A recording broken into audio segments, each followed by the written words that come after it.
Betel brasileiro, mestre em teologia pelo FATEFé, pelo Seminário da Fé Reformada, vinculado à Corrêa University da Califórnia. Está hoje aqui como servo do Senhor que é, para trazer-nos a palavra. Agora é Deus falando com você através desse servo do Senhor. Então esteja de coração aberto. Eu vou pedir que ninguém fique fora do templo. Lá no alto vou pedir que a liderança que está lá fora, na portaria, peça a todos que estão fora para que adentrem, porque nós vamos ter a mensagem do Senhor. Aqui está muito mais fresco do que lá fora está muito mais quente. Vamos estar atentos à mensagem do Senhor.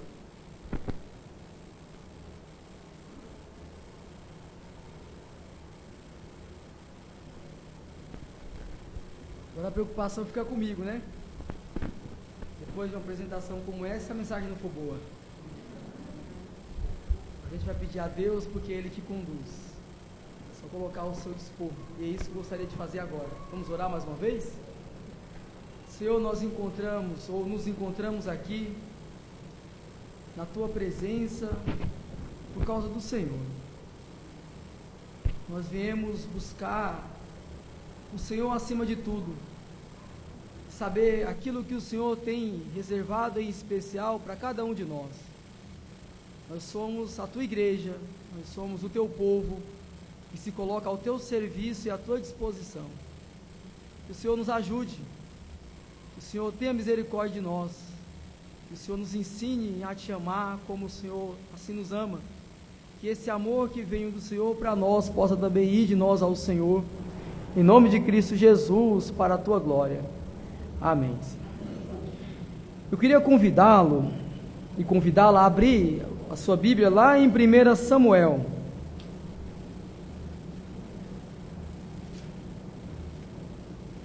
A leitura será feita no capítulo de número 1.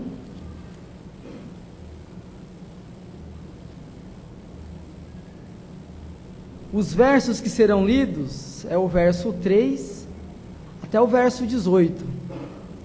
Como é um conjunto de versos muito grande, eu peço a permissão do pastor Carlos para ficarmos sentados e com um coração reverente ouvir o texto que será lido.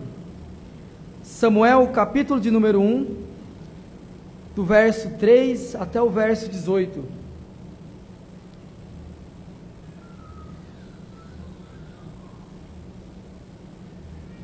A santa palavra de Deus diz assim: subia este homem da sua cidade de ano em ano, para adorar e sacrificar ao Senhor dos Exércitos em Siló. Assistiam ali os sacerdotes do Senhor, Ófines e Finéias, os dois filhos de Eli. No dia em que Eucana sacrificava, dava porções do sacrifício a Penina, sua mulher, e a todos os seus filhos e filhas. A Ana, porém, dava porção dupla, porque ele a amava, e ainda que o Senhor lhe tivesse cerrado a madre, ela era estéril. A sua rival a provocava excessivamente para irritar, porque o Senhor lhe havia cerrado a madre. Assim o fazia ele de ano em ano.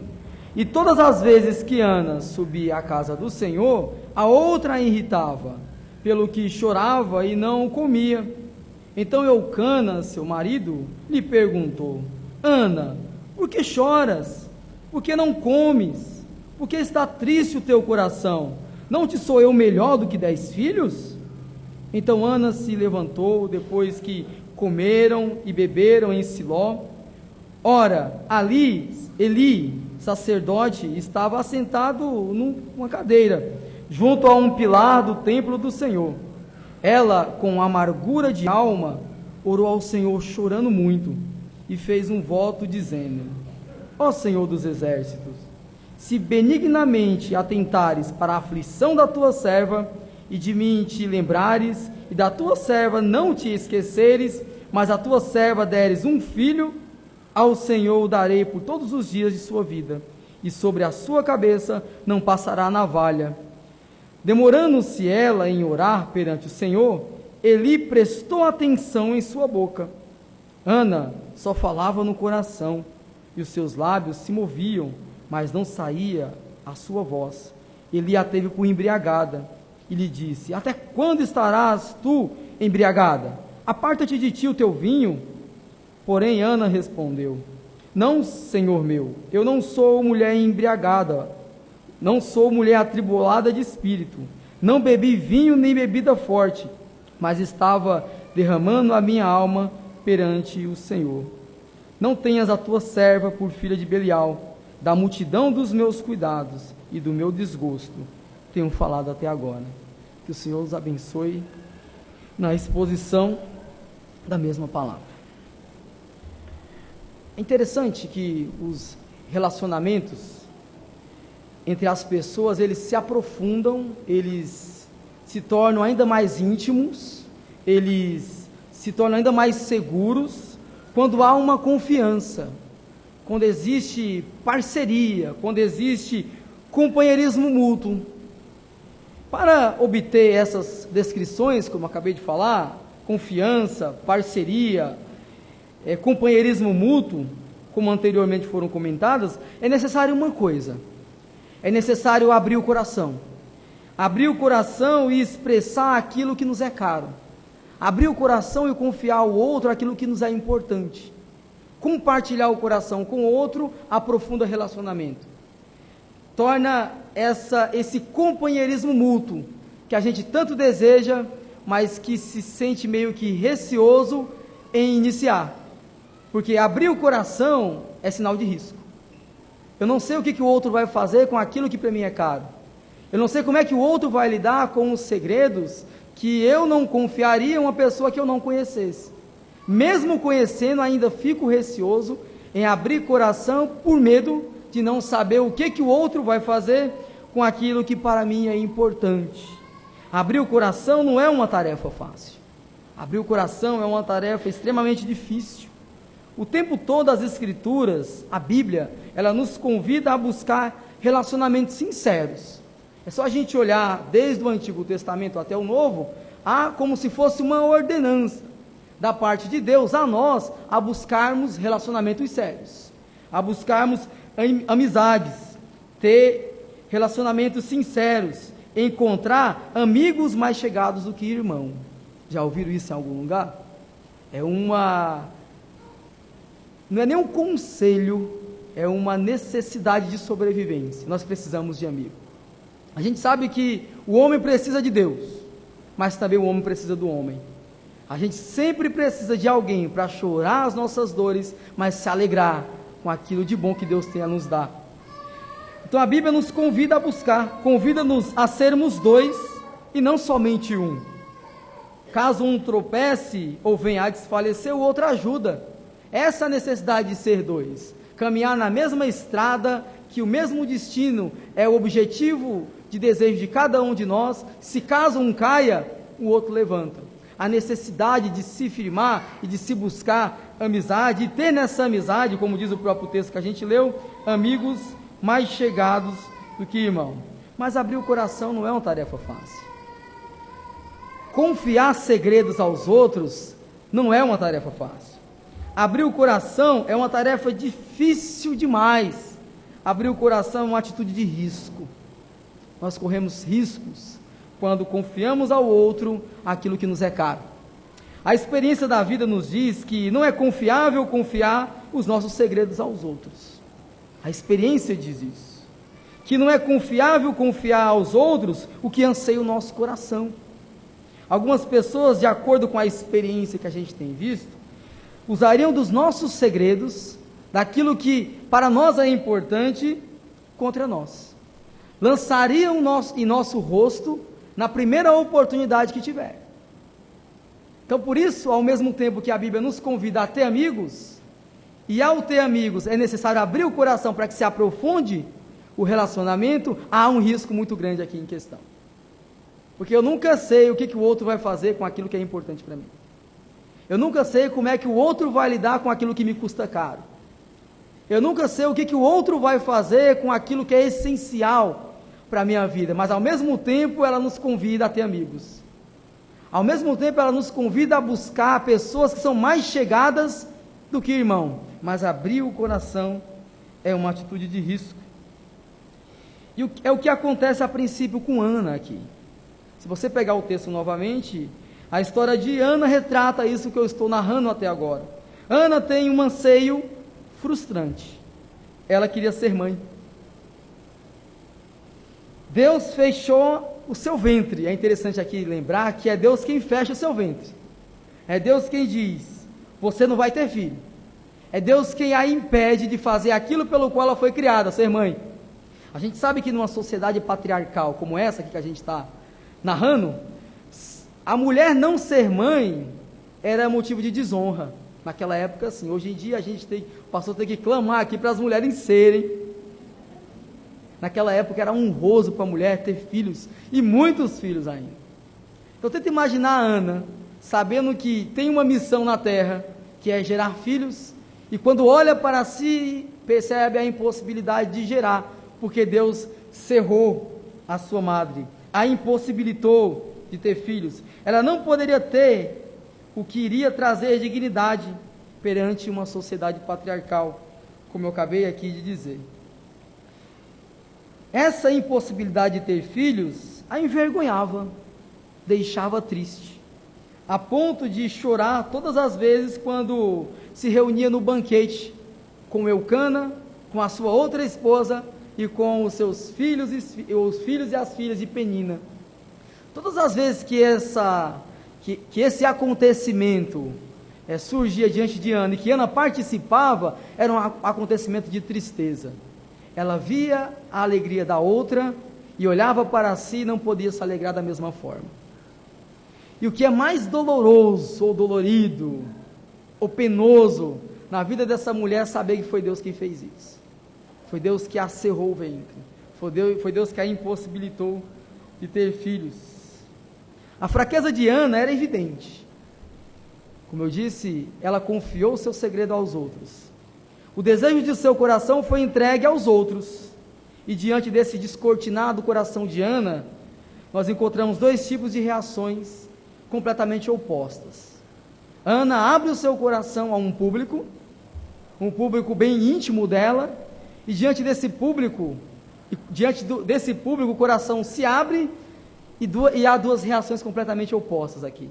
A primeira é a de zombaria e a de acusação. Penina, dentro de sua própria casa, fazia pouco caso das angústias contidas no coração de Ana. Tenta imaginar você conviver com pessoas que o tempo todo zombam de você porque você não pode fazer aquilo que foi criado a fazer. Esse é um negócio terrível. Eu já não gostava do colégio quando alguém olhava para mim e falava que eu era baixo. Baixeza está nos olhos de quem vê. Isso era a minha resposta. A minha alma era de um gigante.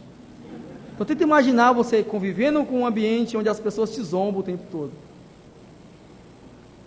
É o que a Ana sentia. Dentro da própria casa, era zombado daquela que deveria ser sua amiga, mas é sua rival. Penina, o texto que foi lido, diz que Penina a provocava sem dó, irritando-a e sempre lembrando-a que Deus a tinha deixado sem filhos. O que era pior, que além de Ana saber que Deus a deixou sem filhos, ainda havia uma figura que a lembrava o tempo todo. Ô Ana, você lembra que Deus deixou você sem filhos? O que era engraçado era a Penina só lembrava no momento que era singular na vida do casal, na vida daquela família. Era o banquete ao Senhor. Eucana ali dividia as ofertas, repartia com os seus filhos, com as suas duas esposas, e era justamente nesse momento aqui que a Penina lembrava. Tá vendo, Ana? Deus deixou você sem filho. Olha quantos filhos eu tenho, olha quantas filhas eu tenho. Eu acho que Deus não gosta de você, viu? A gente for medir o amor de Deus por nós, somente pela situação que está em nossa volta, é não ter convicção de que o futuro a Ele pertence e que Ele venceu. Sabe quando você critica Deus, ou eu critico a Deus, por um momento que eu estou passando de dificuldade? É a mesma coisa se eu pegar um livro de romance. criticar o autor nas primeiras páginas do livro, sem ter lido o final da história. É interessante que a história continua a ser escrita, nós participamos dessa história sendo escrita, mas Deus já nos declarou o fim dela. E Ele disse que Ele venceu e que nós participamos disso. Mas o que é mais ruim é que quando a gente está passando por momentos difíceis, sempre vem alguém que nos lembra daquilo que nos angustia. Foi o caso de Penina aqui. Todos nós corremos esse risco. Todos nós. O mesmo risco que correu Ana, todos nós também corremos. Todos nós estamos sujeitos a cair nas mãos de pessoas perversas, que não nos respeitam, que não respeitam os sofrimentos humanos. Sabia que existem pessoas assim? Que não compartilham de nossas perdas, que são indiferentes às nossas dores. Tem uma imagem que sempre vem à lembrança quando eu percebo essa ideia de insensibilidade, de indiferença com a dor dos outros. É quando o Cristo, o Senhor Jesus, convida os seus discípulos a participar da sua última ceia. Na sua última ceia ele vai dizer que ele iria passar por sofrimento, mas ele desejava aquele momento com eles. Depois de todo o declarar da angústia, o abrir do coração, o descortinar daquilo que lhe é caro, sabe o que os seus discípulos dizem? Senhor, tá bom, o Senhor vai sofrer, mas quem no nosso meio é o maior? Quem aqui é grande? Aí acho que Jesus deve ter coçado a cabeça, mas eu vou sofrer, eu vou morrer, estou anunciando isso a vocês, convido a participar desse sofrimento comigo, e vocês ficam discutindo quem é maior no meio de vocês? É uma sensibilidade muito grande. Pessoas indiferentes às dores, que zombam do nosso fracasso e torcem pela nossa queda. É assim que Penina se dirige a Ana. É esse o discurso de Penina a Ana, dentro de sua própria casa. E é por isso, meus irmãos, que o nosso coração não pode ser entregue para qualquer um. Quando a Bíblia nos aconselha a ter amigos mais chegados do que irmão, ela está descrevendo uma amizade sincera, a princípio. Não é qualquer um aqui. Ela está descrevendo uma amizade sincera, onde o Espírito Santo é que dá sentido a essa amizade. É você olhar para o outro e dizer, eu posso confiar, porque se ele estivesse no meu lugar, ele faria a mesma coisa. Mas o que me dá essa certeza? Ou quem nos dá essa certeza? É Deus. O mesmo Deus que habita nele, habita em mim. É aquela mesma sensação e sentimento que Jonathan tem quando encontra com Davi. O texto vai dizer que a alma dos dois se afinaram, a ponto de dizer que o texto narrar que o amor de Jonathan por Davi ultrapassava o amor de mulheres. É isso aqui que a Bíblia está chamando. Amigos mais chegados do que irmão, onde a alma se afina com a do outro, onde o compartilhar das necessidades é feito porque sabe que o outro é um depositário de confiança. Amigos mais chegados do que irmão, uma amizade sincera, uma amizade tão profunda que a força do tempo não é capaz de destruir, como diz um certo poeta por aí. A Bíblia está descrevendo aqui os laços de amizades tecidas, formadas, construídas pelo Espírito Santo, que habita tanto em um como no outro. Agora, diante desse descortinar do coração de Ana, desse abrir do coração de Ana, nós encontramos o oposto de Penina. Se Penina era acusação e zombaria, nós vamos encontrar um Eucana, consolo e conforto das pessoas que nos amam. Se por um lado zombaria e acusação, por outro lado conforto, por outro lado consolo, por outro lado amor das pessoas que nos amam.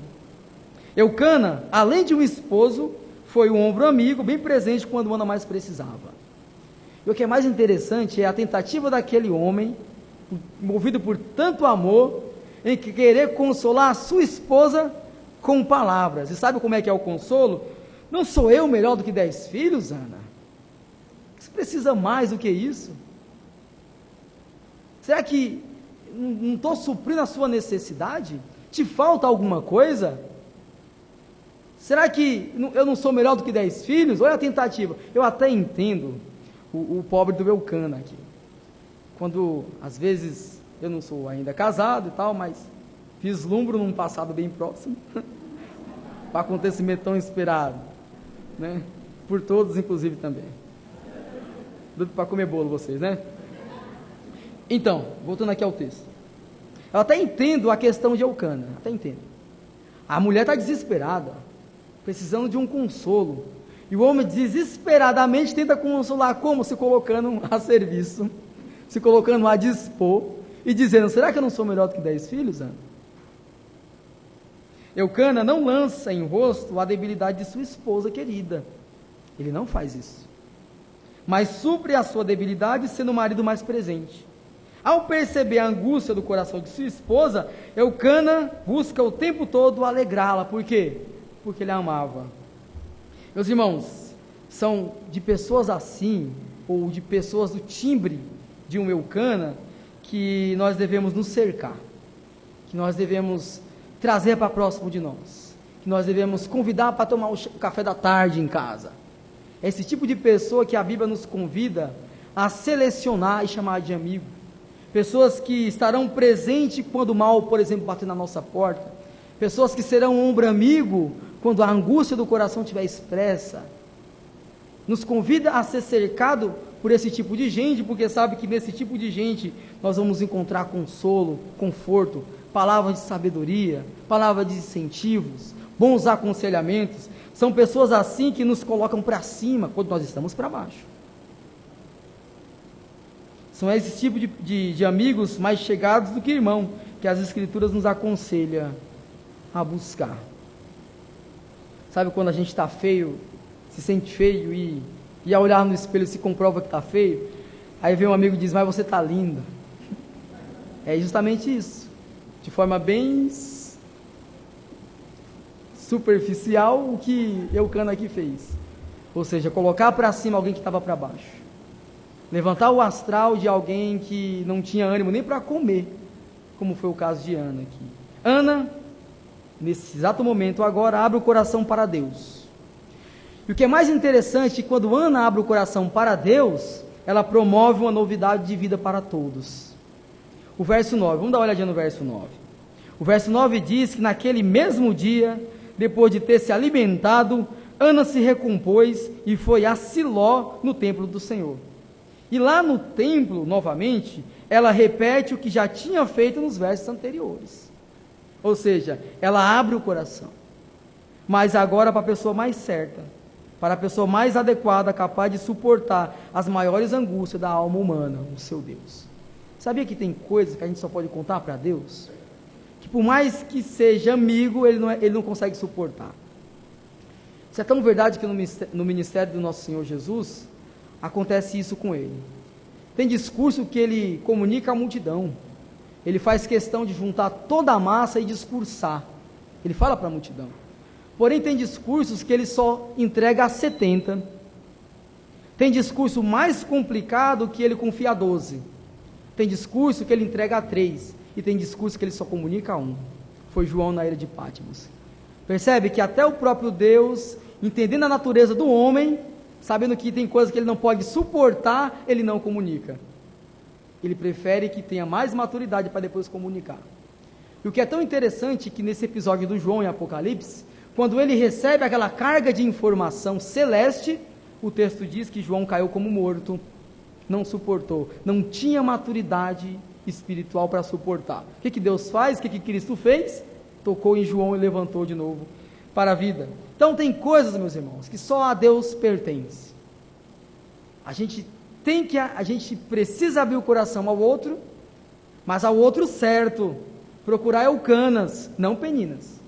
Porém, há segredos que só a Deus podemos comunicar. Só Deus, como diz o ditado, tem a costa larga para suportar tamanha angústia que existe na alma do ser humano. O Deus que sonda os nossos corações para consolar a nossa alma. Ana abre o seu coração para Deus e promove, como eu disse, uma novidade de vida para todos. Aflita, desconsolada, ela chora por uma coisa que beneficiaria o mundo inteiro, o profeta Samuel. O mesmo profeta que ungiria a Davi como um rei, e que esse rei, o Davi, seria da linhagem do Cristo. Vocês percebem aqui a grandeza de um pedido, a grandeza de um desejo. Ana abre o coração para Deus e toda a humanidade é abençoada por causa disso. Samuel unge o Davi. O Davi será a linhagem do Cristo, e o Cristo será o Salvador do mundo. O que chama a atenção nesse texto que a gente viu, principalmente nessa parte do pedido da Ana a Deus, é a compatibilidade das vontades. É a harmonia que existe entre um coração e o outro, que existe entre Deus e Ana. Essa harmonia a gente deve buscar o tempo todo. É a harmonia do querer entre dois corações que não somente se afinam, mas também se respeitam. Eu estou falando aqui de Deus e de Ana. Ana pede aquilo que Deus já iria dar. Isso é impressionante.